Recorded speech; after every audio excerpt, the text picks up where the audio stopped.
बिस्मिल्लाहिर्रहमानिर्रहीम। अस्सलाम वालेकुम ख़वातीनो हज़रात, मैं मोहम्मद शहज़ाद अब्बास हूँ और आप देख रहे हैं मेरा ऑफिशियल यूट्यूब चैनल। पाकिस्तान की कुछ इंटरनली पॉलिटिक्स के हवाले से 3-4 बड़ी अहम ख़बरें इस वक्त आपके सामने रखना ज़रूरी हैं। एक तो ख़बर ये है कि कल 11 नवंबर को तमाम जमातों का मुश्तरका तौर पे पार्लियामेंट का इजलास था, जिसे ऐन मौके पे तब्दील कर दिया गया और फ़िलहाल उसको मौखर कर दिया गया। अच्छा, जैसे ही ये पार्लियामेंट का इजलास कैंसिल हुआ, बड़े सारे सवाल उठना शुरू हो गए और ख़ास तौर पे सोशल मीडिया के ऊपर, ट्विटर के ऊपर लोगों ने ये सवाल उठाना शुरू कर दिए कि पार्लियामेंट का जो इजलास तमाम मुश्तरका जमातों का होने जा रहा था, जिसमें अपोजिशन भी शामिल थी, बिलखसूस जो सलामती कमेटी का इजलास आज से 2 रोज़ पहले हुआ था, उसके अंदर जो बातें तय हुई थी वो भी डिस्कस होनी थी, और उनके अलावा जो ज़रूरी बातें इस वक्त डिस्कस होनी थी, जिसमें सबसे सर फहरिस्त इलेक्ट्रॉनिक जो वोटिंग मशीन थी उसकी बात होनी थी। तो ऐन मौके पे ये मुश्तरका जो पार्लियामेंट इजलास था उसको कैंसिल क्यों किया गया?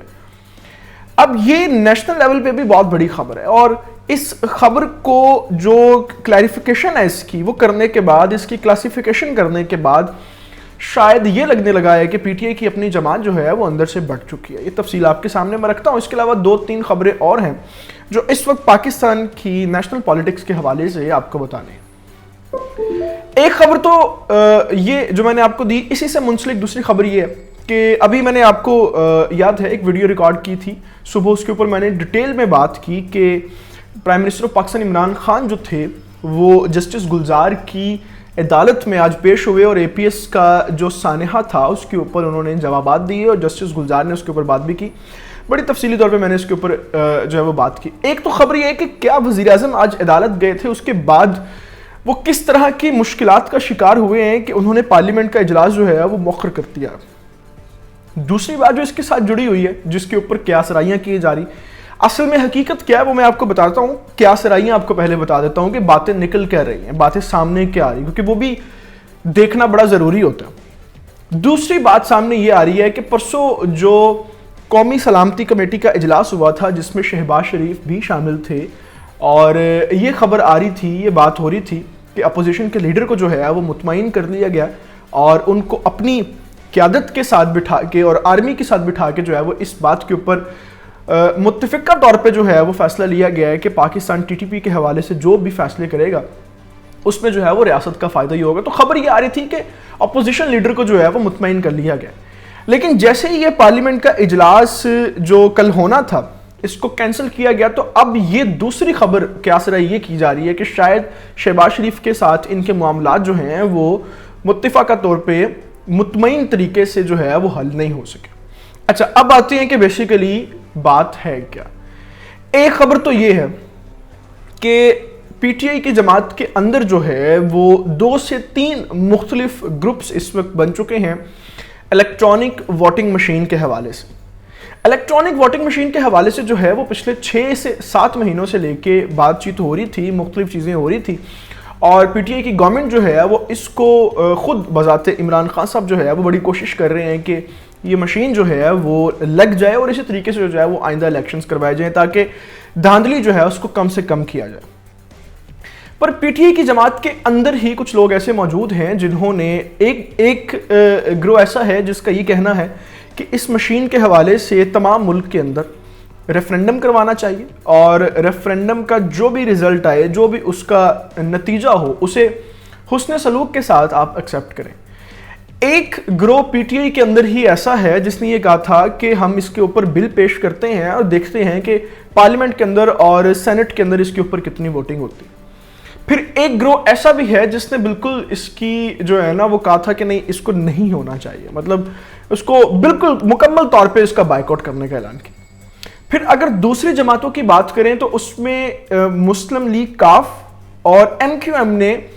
खुल के मुखालफत की इसकी कि हम इस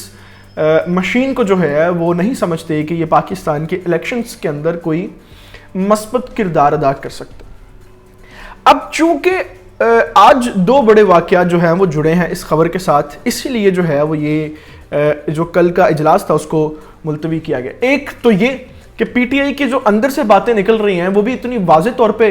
परवेज़ खटक साहब की बात जो है वो बड़ी वायरल हुई कि उन्होंने कहा कि मैंने वज़ीर आज़म को कहा था कि आप इसके ऊपर जो है वो अपनी पार्टी के अंदर मशावरत بہترین طریقے سے پہلے کریں. تو اب 2-3 خبریں تو جو ہیں وہ پارٹی کے اندر سے نکلنا شروع ہو گئی کہ لوگ جو ہیں وہ بٹے ہوئے ہیں اور مختلف عقیدہ رکھنے والے اور مختلف سوچ رکھنے والے لوگ ہیں ایک ہی پوائنٹ آف ویو کے اوپر. اب جب حکومتی جماعت ہی ایک موقف کے اوپر نہیں تھی تو پھر یہ یعنی کیسے ممکن ہے کہ اپوزیشن اس موقع کا فائدہ نہ اٹھائے اور پی ڈی ایم جو اس وقت حکومت کے خلاف کھڑی ہوئی پڑی ہے مل کے وہ اس کا فائدہ نہ اٹھائے, اور ایم کیو ایم اور کافی تو پہلے اس کا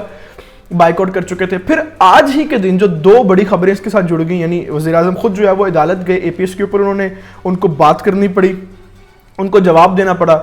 اور دوسرا جو ایک صبح میں نے ویڈیو ریکارڈ کی تھی کہ افغانستان کے حوالے سے جو ہے وہ کل ایک پاکستان اجلاس کروا رہا ہے جس کے اندر خود افغانستان کے جو اس وقت وزیر خارجہ ہیں وہ امریکہ کے لوگ, رشیا کے لوگ اور پاکستان کے جو وزیر خارجہ ہیں وہ شامل ہوں گے, اور اس کے اوپر بڑی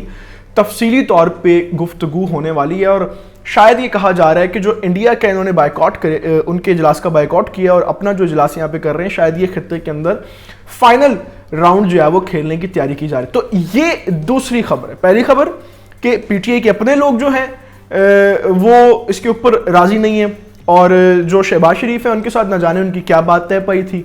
پھر عمران خان جو ہے وہ خود آج عدالت گئے تو وہ بھی ایک بڑی خبر بن کے سامنے آئی, اور پی ٹی آئی کی اپنی جماعت اور حکومت جو ہے اس کے اوپر اب سوچ رہی ہے کہ جسٹس گلزار نے 4 ہفتوں کی جو سمری دی ہے اس کے اندر اب جواب جمع کروانا ہے تو کیا کہنا ہے. پھر ساتھ یہ بات کہ کل افغانستان کے حوالے سے جو ہے وہ بڑا اہم اجلاس ہونے جا رہا ہے. تو یہ تینوں چاریں باتیں اس وقت جو ہیں وہ مشترکہ طور پہ جڑ گئیں اور کل کے جو اجلاس ہے اس کو ملتوی کرنا پڑا. اچھا, اس حوالے سے اب اثر کیا پڑے گا, بات یہ کر لیتے. ایک تو چیز یہ ہے کہ کل کا جو پارلیمنٹ کا مشترکہ اجلاس تھا اگر وہ ہوتا تو ایک چیز تو یہ تھی کہ پرائم منسٹر آف پاکستان کو شاید اسمبلی کے اندر, جو مجھے لگتا ہے اس وقت اسمبلی کے اندر ان کو جواب دینا پڑتا کہ وہ اے پی ایس کے اوپر جو ہے وہ کیا بات چیت کریں گے یا اپنا کیا جواب ریکارڈ کروائیں گے. پھر ہو سکتا تھا کہ افغانستان کے ایشو کے اوپر بھی جو ہے وہ ان کو جواب دینا پڑتا, اور یہ دونوں معاملے جو ہیں وہ اس وقت نیشنل انٹرسٹ کے لحاظ سے جو مجھے سمجھ آتے ہیں وہ پبلکلی بتانے والے نہیں ہیں. یعنی اے پی ایس کے اوپر جو ساری رپورٹ اس وقت بن چکی ہے اس میں سابقہ آرمی چیف کے اوپر ایف آئی آر درج ہونے جا رہی ہے, جنرل رحیل کا اس کے اندر نام ہے, مطلب ایک فوج کا مکمل طور پہ وقار ہے, اور نیشنل ایکشن پلان کے خلاف جو ہے وہ بات چیت ہونے جا رہی ہے. پھر دوسرا جو افغانستان کے سارے معاملات چل رہے ہیں اس کے اوپر بھی کل ٹرائکا پلس کے نام سے کانفرنس ہے. تو مجھے لگتا ہے یہ دونوں بڑی باتیں ہیں جس کے اوپر شاید اپوزیشن جو ہے وہ ان کو ڈسٹرب کرتی اور ان سے سوال ہوتے اور ان کو بتانا پڑتا, جو کہ اس وقت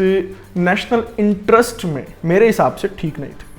تو مجھے لگتا ہے کہ یہ جو 3-4 میجر ایشوز اس وقت ہوئے ہیں انہوں نے مل کے کل کے پارلیمنٹ کے اجلاس کو کینسل کروایا. لیکن مجھے امید ہے کہ یہ تینوں جو فیکٹرز ہیں within a days Pakistan کی انشاءاللہ بہتری کے لیے ہی ثابت ہوں گے. ان ساری اپڈیٹس کے ساتھ ابھی آپ مجھے اجازت دیں. آپ سے گزارش ہے آپ نے ابھی تک اگر ہمارے چینل کو سبسکرائب نہیں کیا تو اس کو پلیز سبسکرائب کر لیں, بیل آئیکن کو پریس کر لیں, کیونکہ یہی ایک واحد اور آسان طریقہ ہے آپ کے ہمارے ساتھ کا. اللہ تعالیٰ سے دعا ہے اللہ تعالیٰ پاکستان کا حامی ناصر ہو, پاکستان کے نوجوانوں کا حامی ناصر ہو. خدا حافظ.